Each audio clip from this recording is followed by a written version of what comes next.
بسم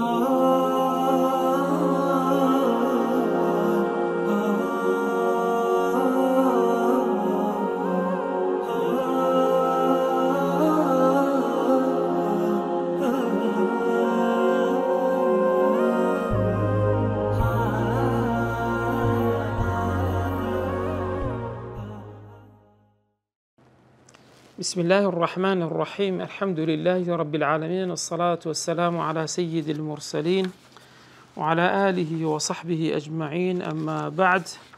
اللهم أرنا الحق حقا وارزقنا اتباعه وأرنا الباطل باطلا وارزقنا اجتنابه. برزان وكو بالخسنويك درس رابردو أما المبحث الأول كلا برشيسوسي قلت من الأسباب المعينة يعني المعينة على التدبر. فانسان أسبابك معنى إذا كان دو بشي سيرتش أسباب معنوية أي كمعنوية، أسباب كيدوميان حسية زال أسباب معنوية كش يكمش تقول من تعظيم كلام الله تعالى وحبه، دوميان الإخلاص، سيميان الدعاء، سالميان قيام الليل. هروها أسباب حسية كانش قلت من ذكرت السنبشك لو أنا أولا أمور قبل القراءة برلا قراءة أسباب كان بخوين وهذا بأوانا هقول بدين كوا وجوديان هبيتن هبون بن تاوكو بتوانين كار زيادة للتدبر لتيرا مانكا بشيويتشي الدروس أنزام بدرية كمشت قبل القراءة برزان اختيار الوقت المناسب للتدبر كاتتشي جنزاو هالبجيرين بوي تدبري تدابكين دوميان اختيار المكان المناسب شوينتشي الدروس تبزان الأمال شوينة تغرفة هولك شوينة كهيك وزياتر بهدنجة دتواني إنسان لبي القرآن بخوينه يتدبري تدابكان. سيميان اختيار المقدار المناسب حاولوا دا يعني برلو يدس بيبكي يعني ديار بكيت سند توانا هي تتواني بخواني تدبر تدا زياتر دكيت سيميان دراسة سيرة رسول الله صلى الله عليه وسلم خوينو سيرة بيغمبري خوا كزور جرين قبزان بيغمبري خوا تسون تدبري كردوا بينزميان التدرج في التدبر يعني بلفندي بكين خطوة بخطوة قناغ بقناغ. دوميان في أثناء القراءة لكاتي قراءة برزان دبي أو خالانة بها ماشتها بين كمان إثارة الأسئلة حول الآية يعني بسيار بروجين تاوكو بطوان غلامكي وقرينوا. دوميان الاستعاذة بالله من الشيطان الرجيم. سيميان القراءة الصحيحة المفسرة. سارميان الجهر بالقراءة أوجد بني هندك سيكاتا قربتان جبرز بخين زيادة تدبر دتوان بكن. بينزمين التغني بالقراءة وتحسينها هولدين القرآن بشيويتشي تنجيتشي خوش بجوان بخيوني نوا شاشميان الاستماع للصوت الحسن في قراءة القرآن جي قرتن لدنجيتشي خوش لقراءة القرآن كوش كاريجيري هي لسر مسألة تدبرها. حفتميان مدارسة القرآن بتوان دو يعني ببين دو بشكوا لهردو لا بسيار يكتر بكينو بو يكتر بخينوا تاكو تدبر باشتر ببيتن. هشتميان الإنصات عند الاستماع قرآني بدنجمون لكاتي جي قرتن لقرآن أمره بإذن خواهي جوردين السر نويميان كأومان ما هو إن شاء الله لله برح فتاو هاجت وهروها نويم هو كله كاراني كوادبيتن بو تدبر جي بزيان بكين برزان ترديد آيات المقروءة والوقوف عليها وتنوي آيات كان يخندراوا ووستان لسر لقل آيات كان يعني دوباره كرنوان وستان لسري تقلبوا وسينو بسيار بكين تي بكين. وهو من أهم الوسائل المعينة لهرا أمراز جرينجا كان يعني يارمتي درا كان يعني دياري كراوا كان على سرعة الانتفاع بالقرآن كبتوان بشيوتشي خيرا سود قرآن خيرنا كمان وربقرين وتدبره وترامان تدا أنزام بدين فبالتكرار يتذوق المتدبر حلاوة القرآن. دائما كسي تيرامان اگر هاتو آيات يكسن زاري خوين دوات تامي تسكا تامي خوشي قرآن دكاتن خوشي يكي شيرين يكي ويزيل عن القلب الغفلة بإذن الله. هروها لا دادات لسرد سلا دادا غفلة بآقاي بفرماني خداي پروردگار أوش برزان وهو فعل الرسول صلى الله عليه وسلم والصحابة رضوان الله تعالى عليهم أوش كاري بيغمبري خوا وكاري صحابي بريز بوا بابزاني بلقمان لسهر أوا. فعن أبي ذر الغفاري رضي الله عنه قال أبو ذر الغفاري رضي الله عنه بضلال قام النبي صلى الله عليه وسلم بآية حتى أصبح يرددها. پێغەمبەری خوا بینیم شەوێکە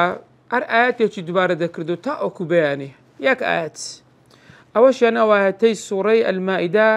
لە ئاەتی 118 کە دەفەرمی خوای گەورە إن تعذبهم فإنهم عبادك وإن تغفر لهم فإنك أنت العزيز الحكيم أي پروردگار تو أجر ليان عذابيان بدي أو بندي تون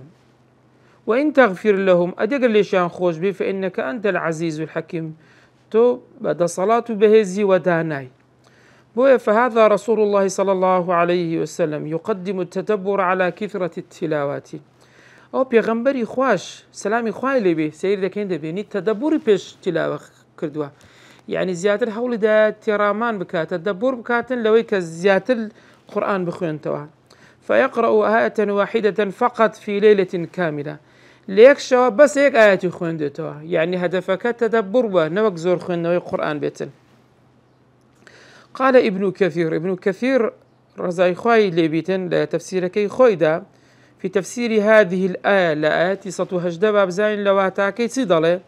تفرمي هذا الكلام يتضمن رد المشيئة إلى الله عز وجل أم آياتا باز لودكات تنسيل خو دقريتن جرانوي مشيئة بولاي پروردگار يعني ويستنها بو خدايا ويستنها بو أوا فإنه الفعال لما يشاء هر خوشي بكري أوشتي كدي هوي تي دويتن بكركيتي الذي لا يسأل عما يفعل وهم يسألون أويك هر كارك بكا بسياري لناكري بلام أواني تر بسياري لكراون ويتضمن التبري من النصارى الذين كذبوا على الله وعلى رسوله وهروها تسيل خوش دقري أم آياتي سطو هجدي سورة مائدة ببجبون تبرؤ كردن لچيل لنصارى أواني كدروان لسر خواي پروردگار ولسر زماني پیغمبركي كرد وجعلوا لله ندا وصاحبة وولدا هستان بو خواي گورا شريكان دانا خزانيان بو دانا ومضالشان بو پروردگار دانا تعالى الله عما يقولون علوا كبيرا پروردگار زور لو يبرسرك اوان ضايلين كقسيتي زور گوريا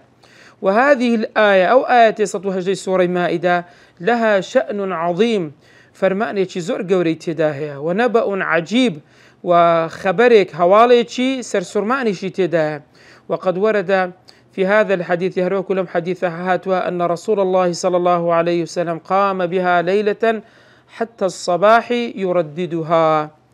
بيغمبري خواي يكشو تنها أم آياتي دوباره كرتو بريزان أوش هدف تسيلي رأمان سي أويك ومروف زياتر حولي تدبور بدان نق زور خوينوي قرآن لبروي زور خوينوي أقر تدبوري تدان نبي لبروي تدبور مقصدي دابزيني قرآن سيا أويك ليدبروا آياتي بوي تدبر آياتكاني بكين وعلى هذا فإن تكرار القراءة للآيات مرارا وترديدها وسيلة للوقوف على معانيها ومرامها ببي أو حديثي بيغمبري خواه تازك باسمان كرد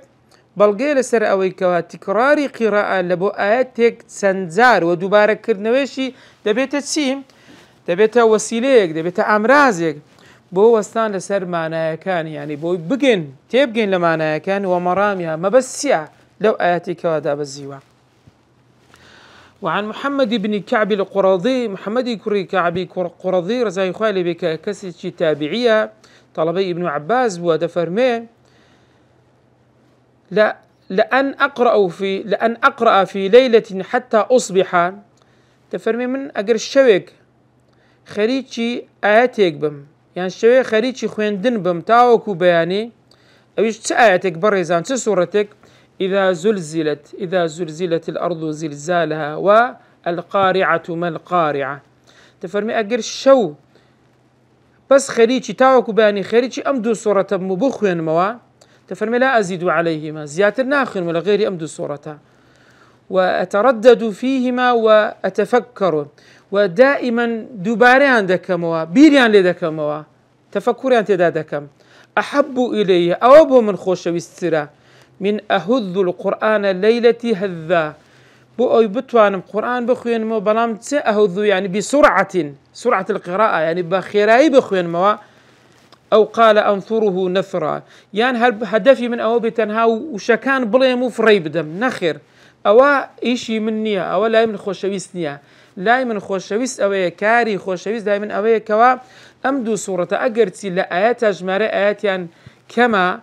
أوان بي باشترى بخوين موتيدا تدبر وتفكر بكم باشترى لو القرآن هم يبخوين مو بشويتي خيرا وشكان فربدن بلام هيتي لتي نقم هيتي ماناكي استفادة وسودي ليور نقرم. وهروها وعن عباد بن حمزة بن عبد الله بن الزبير، عبادي كوري حمزة كوري عبد الله كوري الزبير قال دخلت على أسماء ثم لا أسماء كتي أبو بكر الصديق رزاي خوالي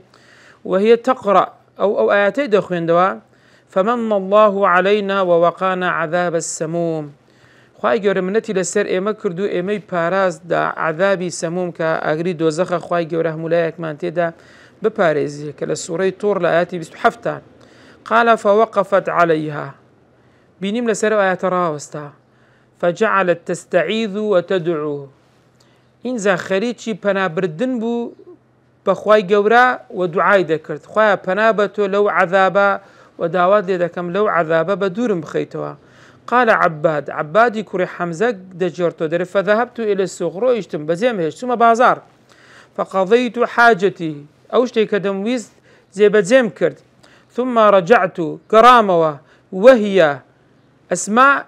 فيها بعد حيش هر خريتي أو آيات أبو هل سر آيات راوس أبو هر تذكر تستعيذ وتدعو استعاذي بخواي جبر ذكرت بناي بخواي جبر دبستو دعاء ذكرت زابر إذا سير كان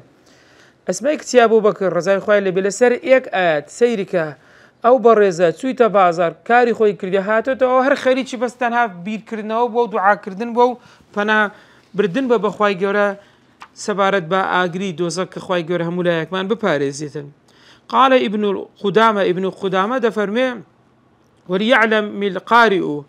بقارئ بزاني خوينر بزاني أن ما يقرأه أو كذا خوينته ليس من كلام البشر بريزان أما أو قرآن كذا خوينه وكلامي بشرني كلامي پروردگاري كرب السماوات والأرض وأن يستحضر عظمة المتكلم سبحانه بابين بيساوي خومان أو قسيشيه قسي كسي كمتكلمك كسبحانه وكپروردگاره ويتدبر كلامهم باترامان نقصكي بكاتن قرآن بكا فإن التدبر هو المقصود من القراءة لبرو التدبر أو ما بس لا لقراءة آيات وإن لم يحصل المتدبر إلا بترديد الآيات فليرددها. أجر إنسان نيتواني أو ترامان بدز بني إلا بآياتك تنزار بخوني بابي كاتن با أو آيات تسندان زار بخونتوا بأو تدبر بدست بهنيتن. وقال ابن القيم الجوزي رحمة الله عليه بدفرمي فلو علم الناس ما في قراءة القرآن بالتدبر أجر خلق بيان زاني با أو كلا قرآن دا سبارت بالتدبر وترامان هي لاشتغلوا بها عن كل ما سواها تنها خوان خريج تدبر ذكرت حمو أو يتريان ولادنا فإذا قرأه بتفكر أجر بيخوين بلان با تفكرين تيوردبونوا حتى إذا مر بآية تاوكو أجر آيات يشوخين دوا وهو يحتاج إليها أو كسبيسي بام آيات يعني آياتك الدعاءك زابو شفاء نخوش يعني بهرشتيك هربكو خوي دفرمي في شفاء قلبه أو آيات الشفاء أبو سارسري نخوش كان الظلمان ضل كررها دوباري ذكر دوا ولو 100 مرة أجر صد زارج بيتنا آياتها الدوبارة دكاتو ولو ليلة أجر هاتو يكشويش بدري جاي هر خريجي دوبارة كنو آيات بهرم آياتك بو أو الشفاء ضلي بو بيتن. فقراءة آيات بتفكر وتفهم خير من قراءة ختمة بغير تدبر وتفهم. خوين نويك آيات بريزان بلام بتدبر بترامان بتيجيشن باشتر لو يختم بكيت بو دائما هاولو بدين زياتر هدف ما تدبر ببرزان وأنفع للقلب أوج باشترو بسودر بوضل وأدعى إلى حصول الإيمان وأوج سرد شيشيتن بو أويك باور بدس بهنين وذوق حلاوة القرآن تامي شيرين قرآن بدس بهنين برزان بهو تدبرا. وقال أيضا هروها ابن القيم دفرمي كانت عادة سلف واب يردد أحدهم الآية إلى الصباح تاوكو بهانيك آيات دوباره ذكردوها بس بو أوي كوا تدبوري تدابكنو تام يعني حلاوة أو شيريني قرآن كواهي لا لتجيش نكي لي وربقرن بريزان بهمان شد دائما يعني هوكار له كاراني كدبت هبتا بو أو يتدبر القرآن بكين التفاعل مع الآيات أو لأثناء قراءة يعني لأثناء قراءات دائما هوكار أوي كوا إنسان كار ليتشيب كالقراءات يعني لقراءات كانت هي كلب بيتشن. جاء عن حذيفة رضي الله عنه لحذيفة كريمان هات ورزاي خالبي قال صليت مع النبي صلى الله عليه وسلم ذات ليلة شو يقول بيغمبري إخوان ويجم كرت فافتح البقرة دستي بسوري بقرة كرت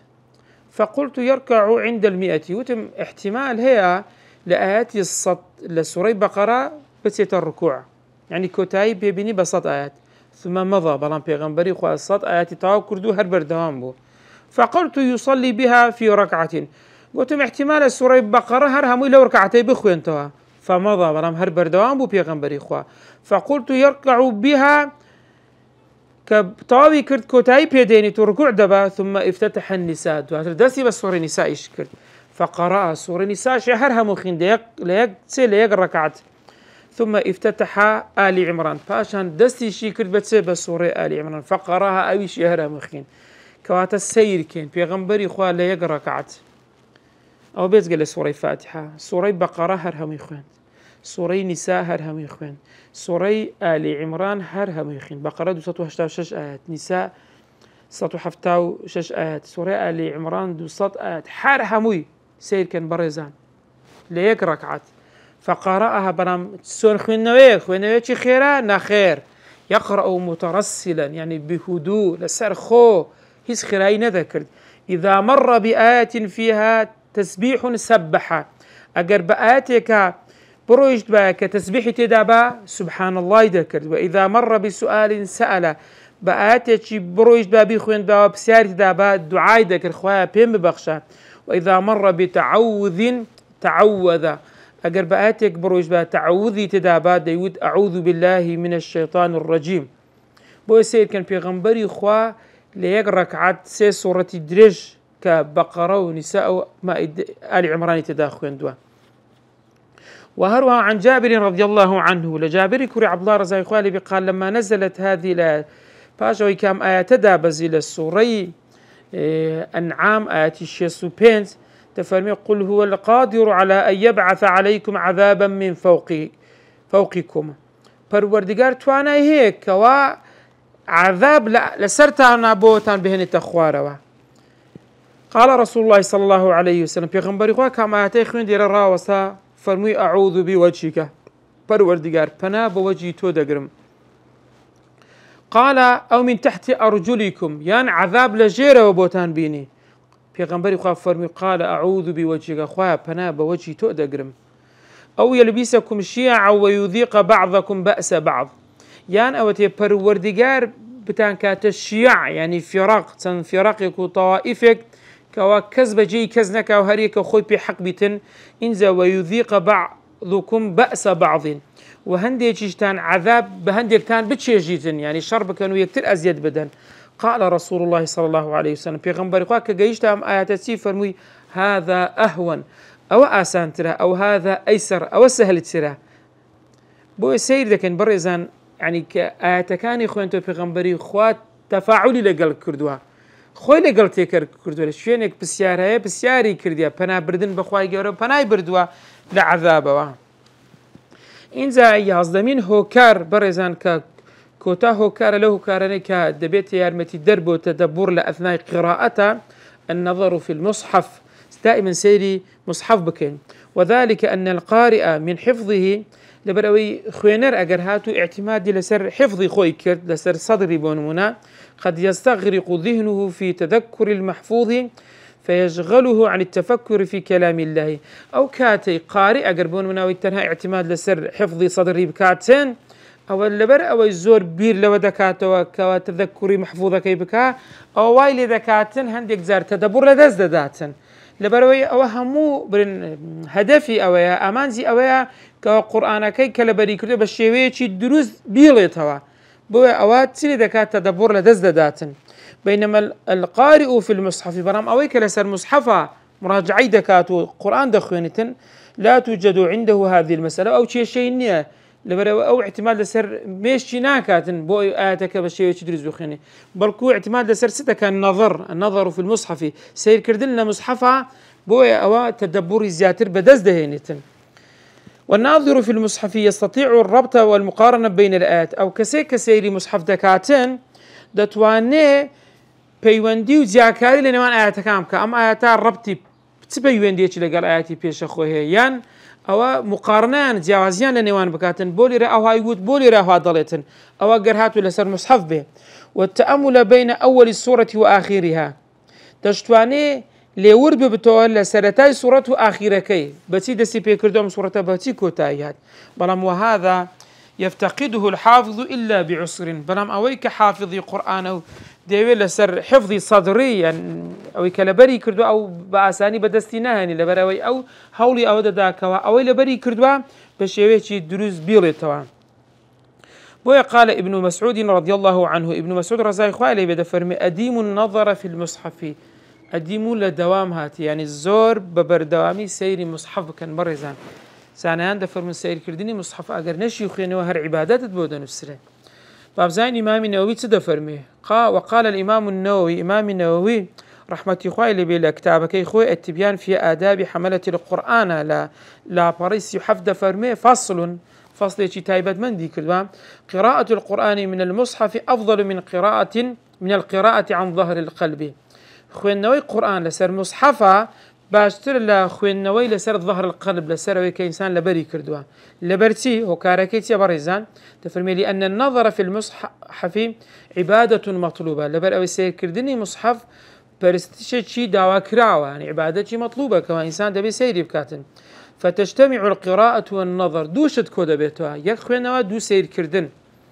هكذا قاله القاضي حسين أو كقاضي حسين كالفقهاء كان مذهب إمام الشافعي كدفر من أصحابنا كإمام النووي كفقيه مذهب إمام الشافعي بوا وأبو حامد الغزالي وهروها أبو حامد الغزالي وجماعات من السلف جماعات السلف بهمان أو رأيان هي كوا إنسان سير كردني مصحف هم عبادات شيء مطلوبة بخير بويد نسره. وهروها ونقل الغزالي في الإحياء إمام الغزالي لكتابه كيخو الإحياء في علوم الدين دفرمي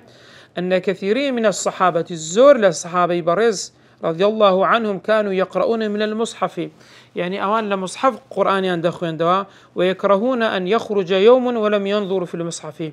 بأن ناخوش بروجي كان لدز بروا سيري قرآن ينكرد بيتن. وروى ابن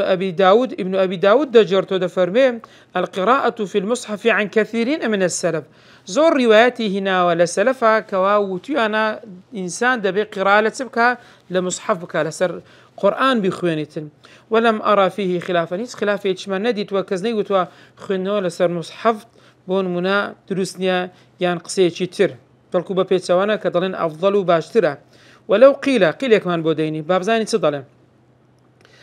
إنه يختلف باختلاف الأشخاص درين كاك آخر خوينا ولا سر قرآن وخوينا عن ظهر القلب بكسكان دا قوردريتن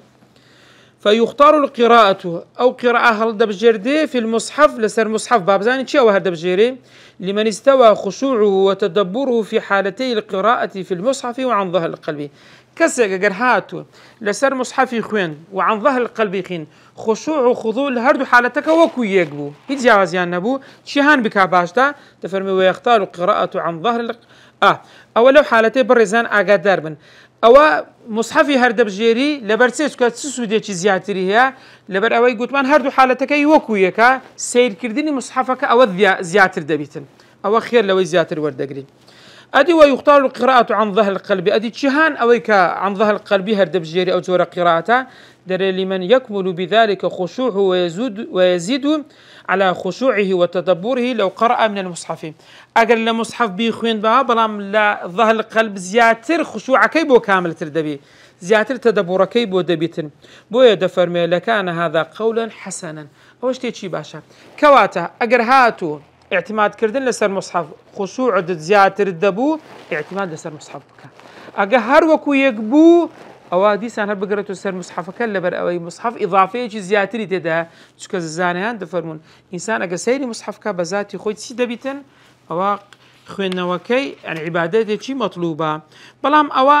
لەوانەشە هەندێک کەس بێ باش آخر من حفظی قورآن دەکەم لە حفظی قورآن پێویستە من اعتماد زیاتر لەسەر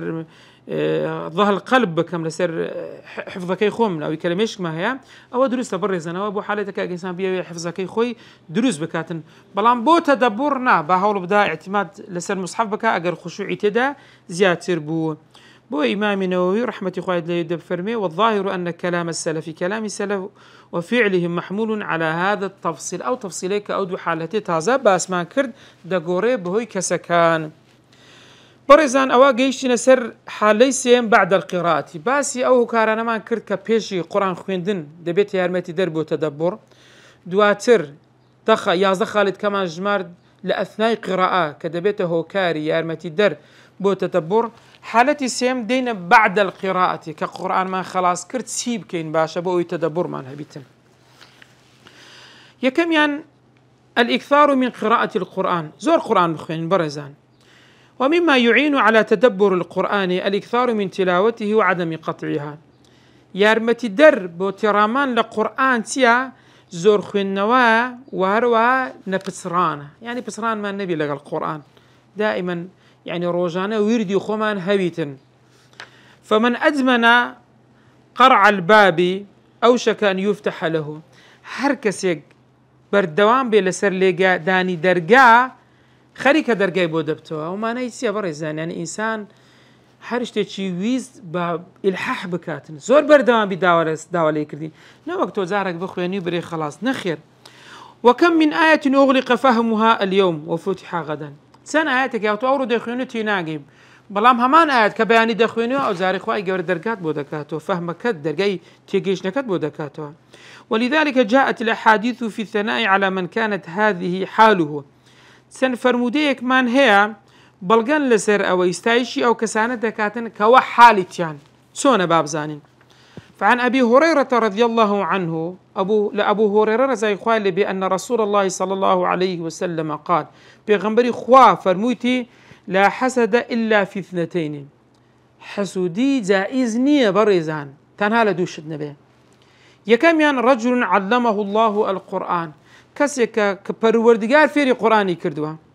بلام أو كسفه ويتلوه آناء الليل أو للروج دا ديخوين آناء اللي بشو دا ديخويني وآناء النهار بروج ديخويني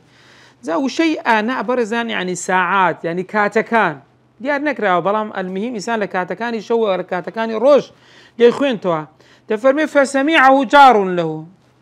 جيراني هي أو جيرانك جيلا جيرانك يخوي دبيك قرآن دخوينيتن فقال جيرانك ضلي ليتني أوتيت مثل ما أوتي فلان بريا أويك بجيراني من درابك قرآن خوينا وكب منش درابها فعملت مثل ما يعمل بمكرد باك أوي أو ديكرد زا سيري كان ليرة حسودي إيري بردن زائزة حالتي دومج لفرمودك باز نكراوي كسك كخواي قرى مالي بيداوا أو كسج لبناي خوا دي بخشيتين وكان النبي صلى الله عليه وسلم حريصا على قراءة القرآن كل يوم بزاين بيغمبري خو هم روج القرآن خوينتو بله بيغمبري خو حريص بلا سوي هم قرآن هم روج القرآن بخوينتن ببرقيتي سيركن فلما جاء وفد ثقيف كاتك هاتنا لاي إلى المدينة هاتنا شاري مدينة بيروز أنزلهم رسول الله صلى الله عليه وسلم في قبة بين المسجد وبين أهله بيغمبري خو لنوان مالي خوي ومزقوتكي قبة خيمية دانابو لوي أو ميواني أو في ثقيفي لوي دانان فكان يأتيهم ويحدثهم بعد العشاء شوان دس ولان بيغمبري خوا بس ديني بودا كردن وفي ليلة من الليالي تأخر عليهم لشوق لشوكان بيغمبري خوا تأخير سو ثم أتاهم باشان رويش سولان فقالوا له يا رسول الله قلت أنا بيغمبري خوا لبثت عنا الليلة أكثر مما كنت تلبث أتو أوشو تأخير بو شواني ترزو تردهاتي فقال نعم بيغمبري خوا فرمي بلي طرأ عليه حزبي من القرآن تفرمي دو حزب قرآن ما بو فكرهت أن أخرج من المسجد حتى أقضيه بيمنا خوش بو كوا مزقود بجيب بيلم تاوكو أو دو حزبي خوم يعني أو يردي بيغمبري خوابا كوا روجانا تسن قرآن دخوين حزينة كردي أو روجي بيغمبري خواب بستلايان ويردكي خوي نخوينيتن ويرد ويك عملك لروجانا دوباره ببتو برزان زابو السيد كان بيغمبري خواب ويردي لقرآن هبوه لقرآن بزان سيري كان شون ڕۆژانە قورآن تحدیدی کردێت چەند دەخوێنی با ئێمەش مسلمانان هەموو ڕۆژێک وردێک بە خۆمان دابنین چەند توانامان هەیە ئایا زیاتر لە جوزئێک کەمتر لە جوزئێک ئەلمهم وردمان هەبیتن بێ ورد نەبین لە قورآن خوێندنەوە هەروەکو چۆن ورد لە ئەذکارەکان هەیە دەتوانین بە هەمان شتیش بە قورآن هەمان بێ. وكان الصحابة رضي الله عنهم يختتمون أو يختمون كل أسبوع ختمة صحابي بريس همو حفتيك ختمة شان ذكرت سون باسيري كان. قال أوس دجرت فرمي سألت أصحاب رسول الله صلى الله عليه وسلم كيف يحزبون القرآن سون قرآن ينكر بحزب أو ربكو يستا قرآن سي جزاهر جزوك بون مدابش يتسن حزبك شان كرديا حزبك جزوك دو حزبه هر حزبك صار ربع بر الشوازي فقالوا ثلاثا وتي أنا مال روجي يكم سي سورتي يكم بقرة آل عمران النساء دخينين وخمس أو جاري روجي دوم بين سورتي دواي أو دخوينين روجي سيم وسبع حف سورة دخوينين روجي سارم وتسع نو سورة دخوينين روجي بين زميان 11 يازا سورة كي دواي أو سي كم بريزان سي بينز حوت نو يازدا روجي دواي أو كروجي ششم دفرمي 13 سيزا سورة كي دواي أو يعني دقات تقريبا سوري قاف وحزب المفصل وحده ولا سوري قاف تاوكو كوتاي قرآن ليق روجي يعني سير كان بحفتيك حوت روجا همو قرآني ختم كرديا ببي أو ترتيبي كتعزبو أي بريز من خوين دوا. وقال عثمان بن عفان كور عفان رزاي خوالي بدا فرمي ما أحب أن يأتي علي يوم ولا ليلة إلا أنظر في كلام الله حزناكم هيشو روجك بسرم دابروا إلا حزدكم سبكم إلا سيري كلامي خوابكم يعني إلا بيودي من القرآن هبيتو بسم الله القرآن بخوينم يعني القراءة في المصحف. وقال ابن تيمية رحمه الله ابن تيمية رحمة خوالي بي لباب فهم القرآن في باب فهم القرآن ضل قارئ القرآن دائم التفكر والتدبر لألفاظه قارئ القرآن دائم تفكر دائما بير دكاتوا والتدبر ترامان دكا التي لألفاظه ولفظ كان القرآن امروفاج دائما اگر بردوامي خريج القرآن وتفكر وتدبر بتن تفرمي واستغنائه بمعاني القرآن وحكمه عن غيره من كلام الناس وايل دكاتن او كس استغناء بكاتن يعني خوي بيبش بكاتن بهوي خوي بيبش دخلق دكا يعني خوي بدور دكا لخلق بمعاني قرآن يعني خريج معنى قرآن وحكمة كاني قرآن بو خوي خريج كلامي خلقنا كاتن انسان لكلامي خلق زور زارتوش يقول نحدا بيتن خو بدور بخاتن هر خريج عبادت بباشترا. واذا سمع شيء من كلام الناس اجر جي لقشتي قصي خرجش بيتن وعلومهم بين زانستكانيان تفرمي عرضه على القرآن دي أقصانا أو علمانا عرضك على سر القرآن فإن شهد له بالتزكية قبله أجر القرآن بباشدانا قبول دك وإلا رده أجر القرآن بباشدانا هو بدوري دخاتوا. فإن من يقرأ القرآن أو كسيك القرآن دخوينة في يومه وهو غافل عن معانيه يقرأه في غده أو أمر دخوينة بلام غافل لمعناي بلام همان آيات دخويني في غده بو بياني وهو ذاكر لها بلام ذاكر بو معناها كان يعني معناها كان خواهي جوري درقاي معناي بو دكاتوا. ومن قرأه في غد وهو ذاكر له واركس قرباني بخينة معناها كان شي خواهي جوري درقاي بو بكاتوا تفرمي أوشك أن يعمل بعد غد بهديها أو زاري وايد دبيتن خواهي جوري بو أسان تكاتن كوا إيش بكابا القرآن يعني كواتا أمراغ القرآن ما خين تينا جيشين با بياني جيسان بخينو بياني تيجيش نكا خواهي جوري درقا من بو دكاتوا بس ما كرد با إلحاح بكين با لدرقا زور بدين تاوكو درقا من بو دكريتوا بياني اگر درجاي فهم كمان بوها او زار دو بياني تردواي او تسمان بوده بتوبر انسان كار كردن بتسي بوي كالقرآن دواما لكرا. وهكذا ينتقل قارئ من درجة إلى درجة أرقى منه أو يكادبين لنمريك بون مريك برز دبيتوا حتى يصل إلى الغاية تاوكو دقابة ما بس بعد تلك البداية لباش أمسرتاي كدسي بيكرد. وكل من صار على الدرب وصل هركس جلس الرقاب وهر ديقاتن يعني هر مثل شي عربي شا هركس جلس الرقاب بروا دقاتن بلا ما كسي دانشتي ناقه بهيتس. دوام شد برزان لدواي القراءة في كتب التفسير هولو دين لكتاب التفسير بخينه شكل التفسير لفظ كاملا بمعنى دكاتن. لا شك أن التفسير قنطرة التدبر قمان لو دانية تفسير قنطرة يعني جسر يعني بردة شي تدبره يعني بهوي تفسير أما دقين بتسيه بترامان. ومن لم يفهم القرآن هكذا قد القرآن تينقا فكيف يتدبره شون تدبري دكا شون تيدقا. قال الشيخ الإسلام ابن تيمية رحمة الله عليه بدأ فرمي: ومن المعلوم أن كل كلام المقصود منه فهم معانيه دون مجرد ألفاظه. همو قصيك ما بس تيدات يجيشتنيتي تنها لفظ كانية، فالقرآن أولى بها، أو كلام أقرأها بيدي القرآن أولى تربوا. وأيضا فالعادة تمنع أن يقرأ قوم كتابا في فن من العلم. وعادة وإنسان أجر هر قوم أجر كتابك لهنرج لزانس بخين كالطب والحساب، وكو طب وحساب حساب فلكيات برزان دفرمي ولا يستشرحه والشرح بونكرت انتينا قامناك، فكيف بكلام الله الذي هو عصمتهم؟ سون أواك كلام خواهي جور عصمتي، يعني توار كتابك بخين يا قاماني تينا كي صفة هذه النيتي سزاي أويك القرآن ككلام خواهي جوريك قرآن عصمتي مدى بارزي لقناها كان، وبه نجاتهم وسعادتهم. بوي قرآن إيمان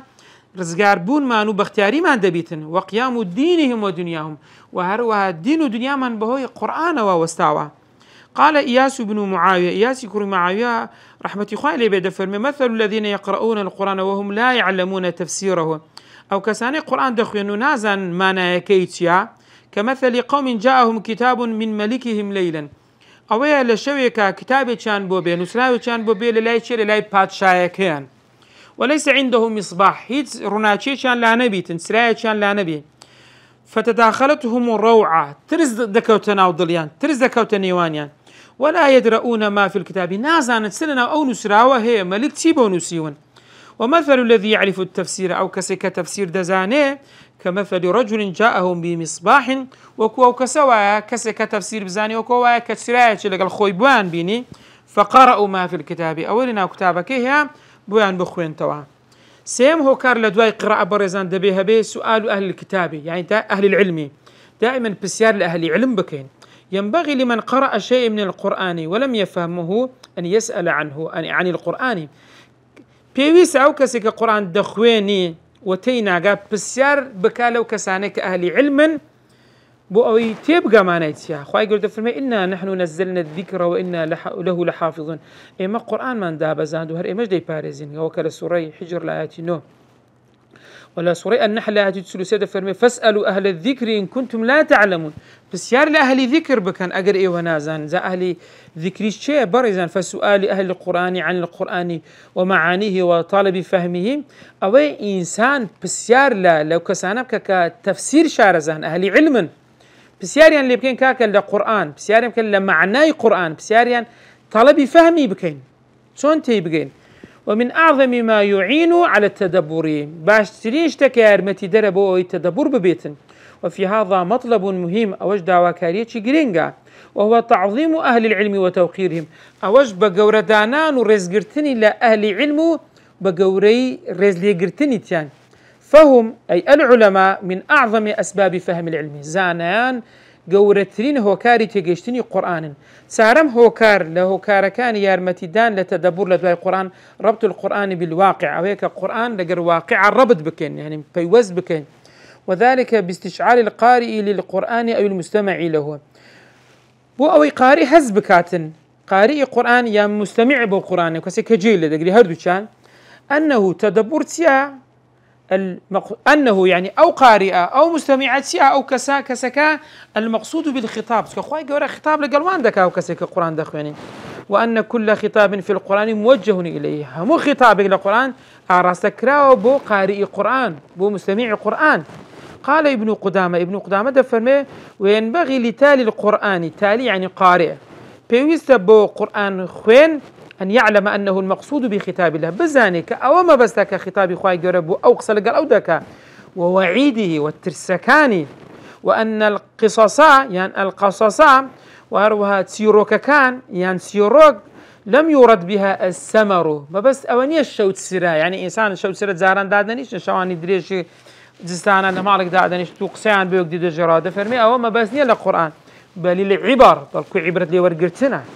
ولقد كان الصحابة رضوان الله عليهم خير مثال للمؤمنين. الصحابي برزوان ترين نمونا بو إيمان دارا، فحينما يقرؤون القرآن كاتك قرآن يندخون كانوا يدركون أنهم المقصودون بالخطاب ديان زاني كما بس لا خطاب أراست كردني وتكان بو أوانا فمن ذلك ما جاء عن عبد الله بن مسعود رضي الله عنه أنه قال لما نزلت هذه الآية عبد الله كري مسعود رضي الله عنه بدأ فرمي كاتكم آيات دابزين للسورة الأنعام آيات يشتادوا الذين آمنوا ولم يلبسوا إيمانهم بظلم أولئك لهم الأمن وهم مهتدون. دفرمي شق ذلك عن أصحاب النبي صلى الله عليه وسلم كآيات دابزين زول سرد المنقول زبو وقالوا وتيان أينا لم يظلم نفسه شيء يظلم نفسه خونا كردبيتن. فقال رسول الله صلى الله عليه وسلم ليس كما تظنون أو تيجيشني إيوة كديلين أو هانيا إنما هو كما قال لقمان لابنه أويك لقمان سلامي خوالي بكاتك بكركي خويقو إن الشرك لظلم عظيم فرمي شرك دانان أو قولتين ستما كواتا الذين آمنوا أوان إيمانيان هنا ولم يلبسوا إيمانهم بالظلم باوركي خوان لقر الظلم تيكر نكردها أو ظلم بس بي الشركة برزان ما بس بي الظلمي أو الظلم تابعين بركو شرك بو بيغمبر خوات تفسيري أم آياتي بم آياتي سورة لقماني آياتي سيذكر كباشترين تفسير النبوية صلى الله عليه وسلم بو دفن ففهم الصحابة أنهم هم المعنيون صحابة يعني أوان معنيين بو يقول يعني وأينا لا يظلم فشكوا إلى النبي شكايات عن بردلاي بيغمبر خواه فبين لهم أن الظلم في الآيات هو الشرك بو بيغمبر خواه الظلم كلا آياتي بورون كردو كما بس بي الشركة فهان الأمر عليهم إنزا لسريان سوق بو. وعن ابن مسعود قال إذا سمعت الله يقول أقل جلد أخوائي بدا فرمي يا أيها الذين آمنوا تفرمي فأرعيها سمعك جي خد برايخة جي بو بقرا فإنه خير يأمر به كباشترين ساكتنيش تفرمانت بدكا أو شر ينهى عنه يان خرابيك ديبي أقدارت بكاتو خويلي وبدور بخويوا. وهروها تفرمي وهذا لكونهم لبرئوا الصحابة أخذوا القرآن للتلقي والعمل سكو صحابك القرآن يا وقرد بو نبو بس تلقي بو ورقرت نبو عمل يجبو بو كاربي كردن بو وأن كل ما فيه خطاب لكل من سمعه داود لا القرآن هركسك جيلي بي خطابك اللي بو أو راسي أو دكريتسن. قال الإمام ابن القيم رحمة خوالي بدا فرمي لكن أكثر الناس لا يشعرون بدخول الواقع تحته خلق هزبوناك كتسون لجير قرآن بجي لجير حكم كان قرآن بجيتن وتضمنه له سيت داب أو كسا ويظنون في نوع وفي قوم أوان واقما دبن كاك قرآن بو نوعي كاتيا بو كساني كاتيا بو قومي كاتيا قد خلوا من قبل بيجي من رويشت ولم يعقبوا وارثا وكسي باشيان لدواي خوب زينهشت أو ما بس يعني أوانيا كزميب كنا زور كسانك لا تنبلي لا لبي حالي خوانا أقصد كان درين كاكا أو بو صحابات يا باشرين كذبون أو بو يمنات يا أمو كوهن من بيناكري نخير وانيا بو ابن القيم رحمة الله اللي بدا فرمي وهذا هو الذي يحول بين القلب وبين الفهم أو قصوا أو بالكردوان لذكاء ببيت الريقر لنوان أوان قرآن فهم قرآن لنقرأ كاتب قال بري أو قصا هاني وددا كتول القرآن تهنقي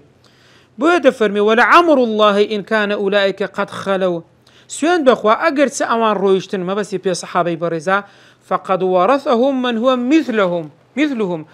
أوان لدواي خوي بس يعني اشتيا وكوان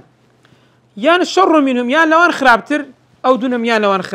لوان جيرتر زكواتا أوان ماني أواني إيه ما هالبرين والله كأك جي لي صحاب الروي أما وشوان بين ناخير كأك خو منارين باسطة صدوك أوان بينا أوان دي بيما ذكري با قدوي ما بن ساميان اللي بكين باب زين سيان كرديا. وعند قول الله تعالى ولم آياتش أفلم يدبروا القول أم جاءهم ما لم يأتي آباءهم الأولين أم لم يعرفوا رسولهم فهم له منكرون. ابن القيم كلا سوري مؤمنون لآتي شيء سنو تدل الدليل والناصح لنفسه كسيك أجر أمش جاري نفسي خوي بكاء العامل على نجاتها إنسان نفسي خوي كرد دبيته هو كار أو يكرزجاري ببيتن تفرمي يتدبر هذه الآيات حق تدبرها دي ترامان دكاتن لم آياتنا بجوان ترين ترامان ويتأملها حق تأملها ليورد بتو جوان ترين ليورد بنا وينزلها على الواقع فيرى العجب دي أما آياتنا واقع كي خوي تطبيقي دكاتن جوان تدبيني سرسرمان دبيني ولا يظنها اختصت بقوم كانوا فبانوا أو كاتبين لو ناكاتو بركاكا والله أوا تايبد من دبا قوم يكون رويشتن نخير فالحديث لك عقدار بأقساني من بوتويا واسمعي يا جارة أي جيران جد لبي والله المستعان خواش بشتو بناها. وعند تفسير قوله هروها لتفسير أو آتي سورة المؤمن آتي بنزاو سيدة فرمي فتقطعوا أمرهم بينهم زبورا. تقطعوا يعني بارتة بارتة بونة فرقك أحزابك طوائفك زمرا يعني قطعا قطعا كل حزب بما لديهم فرحون. هر حزبك خوي في حقه هر دري من لسر حق ما يتل لسر باطلا. قال ابن القيم لتفسير ما تدفرمه فمن تدبر هذه الآيات هركز ترى ما لو آتانا بك ونزلها على الواقع ولسر واقع شاد زي بك تبين له حقيقة الحال حالي بو بدردك وعلم من أي الحزبين دزاين كان حزبه يعني قرآن بيوريتي حق وباطل بورون دكاتوا